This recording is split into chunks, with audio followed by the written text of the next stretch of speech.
Hello বন্ধুরা, সবাই কেমন আছো? আশা করছি সবাই খুব ভালো আছো আর আমিও ভালো আছি। আমার আর একটি নতুন ব্লগে তোমাদের সকলকে স্বাগত জানাই। এখন বাজে সকাল 8টার মতন আর আজকে ব্লগটা আমি এখন থেকেই শুরু করছি। আশা করছি আজকে ব্লগটা তোমাদের কিছুটা হলেও ভালো লাগবে। তাহলে বন্ধুরা চলো আজকে ব্লগটা শুরু করা যাক। এখন বাজে সকাল 8টার মতন। বড়মশাই দেখো খাবার নিয়ে আর বাচ্চাগুলোকে নিয়ে বসে পড়েছে সকাল সকাল। আর এদিকে ভাসুরের মেয়েটা দেখতে পাচ্ছ বারান্দার পাশে বসে আছে, ওকে খাবার দিয়েছিল। ও বললো যে আমি খাবার খাবো না, তাই আবার বড় ভাসুরের ছেলেটা এসে খাবারগুলো খেয়ে নিয়েছে। ও তো ততক্ষণ চুপচাপ দেখছিল, ও বলছিল যে না আমি খাবার খাবো না করছিল।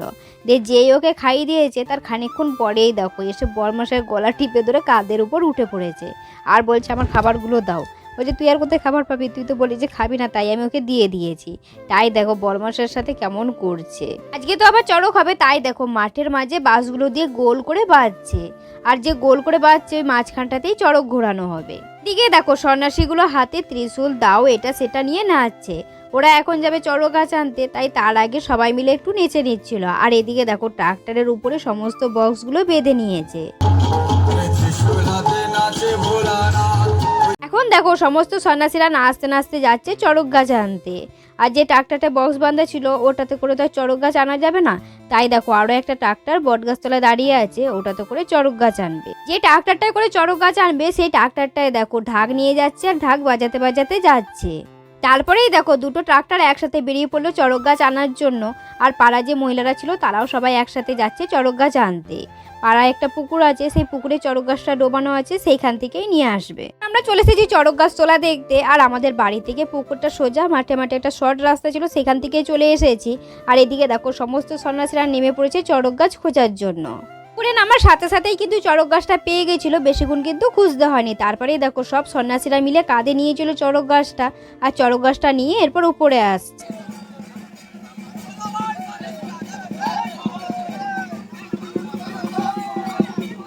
চড়ক গাছ নিয়ে উপরে উঠতে ওদেরকে বরণ করে ধুনো দিয়ে তারপর দেখো নিয়ে আসছে।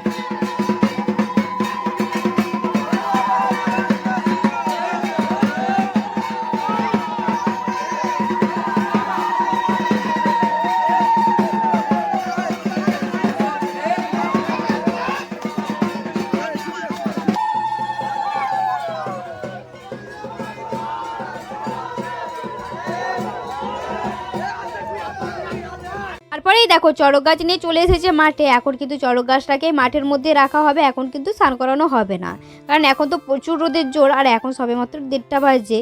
আর এই চড়ক গাছটাকে স্নান করানো হবে 3:30 4টের সময়। এখন দেখো চড়ক গাছটাকে স্নান করানো হচ্ছে। চড়ক গাছটাকে স্নান করানো হয়ে যেতে চড়ক গাছটাকে তেল হলুদ সিঁদুর পরপর এক এক করে মাখানো হলো। তারপরে চড়ক গাছটাকে ফুলের মালার বেলুন দিয়ে সাজানো হচ্ছিল। পুরো চড়ক গাছটাকে সাজানোর পর দেখো চড়ক গাছটাকে কত সুন্দর লাগছে। চড়ক গাছটাকে রেডি করার পর এরপর তো চড়ক গাছটাকে তোলা হবে। তার আগে দেখো যে মেন ভক্তে সে আবার এই গর্তটার মধ্যে নেমে চারদিকে জল ছিটিয়ে নিচ্ছিল।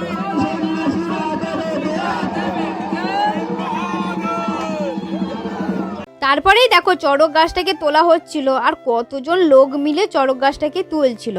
আর আমার তো খুব ভয় লাগছিল আর বারবার ঠাকুরকে ডাকছিলাম যেন ভালোভাবে চড়ক গাছটা উঠানো যায়, কারো যেন কোনো ক্ষতি না হয়।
গাছটাকে তোলার পর চড়ক গাছটাকে চেক করে দেখছিল যে সব ঠিকঠাক আছে কিনা। পরে চড়ক গাছটার নিচে পুজো করা হচ্ছিল, আর যে মেন ভক্তে সে আবার ওখানে পুজো করছিল। আর বাকি যে সন্ন্যাসীগুলো ছিল তারা আবার দেখো কত সুন্দর সেজেছে, আর মুখে মুখোশও পরেছে, আর কত সুন্দরভাবে নাচছিল। আর সবাই তো দেখে পুরো অবাক হয়ে গেছিল যে কে এরকমভাবে সেজেছে, চিনতেই পারছিল না।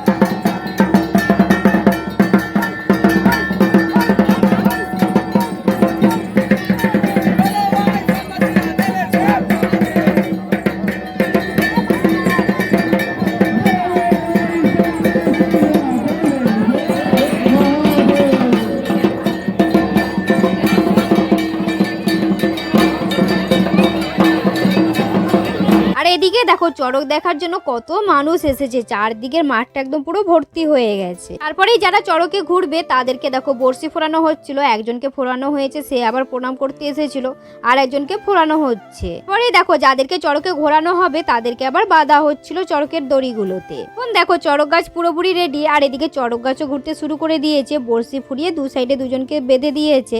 আর বাকি যে সন্ন্যাসীরা ছিল তারা আবার নিচে ঘোরাচ্ছিল, আর যারা বড়শি বেঁধে ঘুরছিল তারা আবার দেখো বাতাসা ছড়াচ্ছিল চারদিকে।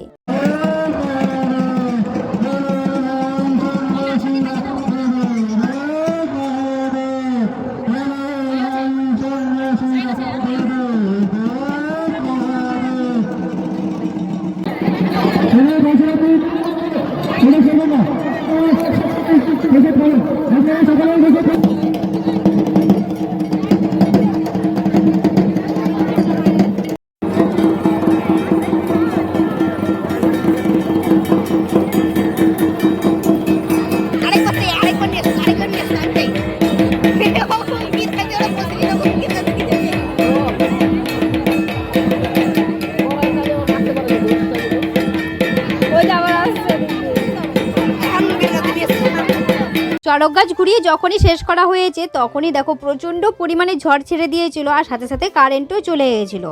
আর যেই কারেন্ট চলে গেছে যত লোকজন ছিল সবাই ছুটে ছুটে বাড়ি যাচ্ছিল, আর তার সাথে সাথেই আবার কারেন্টও চলে এসেছিলো। আর এদিকে সুবীর দেখো বেলুন পাড়ার জন্য উপরে উঠেছিল, যেই কারেন্ট এসেছে ও আবার ভয়ে নেমে পড়েছে।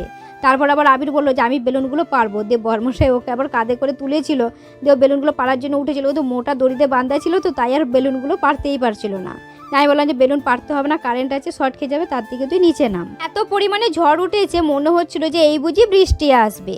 আর এত ঝড়ের মধ্যেও দেখো যে সন্ন্যাসীরা ছিল তারা আর এদিকে গ্রামের যে মানুষগুলো ছিল সবাই মিলে নাচতে শুরু করেছে। এত ঝড়ের মধ্যেও এরা কত সুন্দর এনজয় করছে।